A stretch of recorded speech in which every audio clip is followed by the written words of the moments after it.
Jæja Telma, hörku sigur. Hver eru svona þín fyrstu viðbrögð eftir leik? Já, ég er bara mjög stolt að við höfum svona náð að koma svona tilbaka eftir að við höfum fengið 3 mörk á okkur. Já. Hvað hérna varnarleikurinn smá í vandræðum í fyrri hálfleik? Náðu hans að þétta raðirnar í seinni? Já. Við vorum bara ekki að ná að fylgja mönnum í föstum leikatriðum, þannig að já, okkur var bara sagt að fækka aukaspyrnur og svona, þannig að já, og svo vorum við bara duglegir að fylgja mönnum.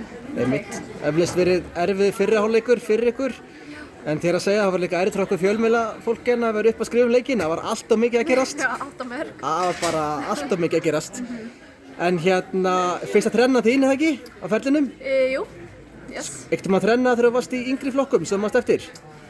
Nei, en ég var samt út í háskóla og þá skoraði ég þrennu. Þrennu þar, já. Akkurat. Svo varstu náttúrulega allt í öllu, áttu stóðsendingu og gult spjald líka, þannig að það var svona einn leikur með öllu. Fikk ég gult? Það fikk eitthvað gult, var það ekki þú? Nei, það var ekki ég. Ok, ég skráði gult af því, ég þarf að leiðrétta það.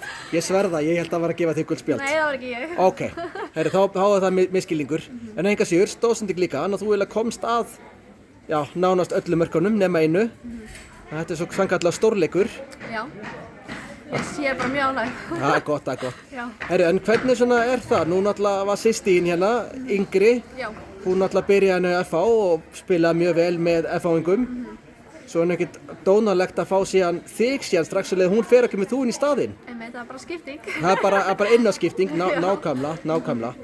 Herðu, bara til innlega hamingju með þrennuna og flottan leik.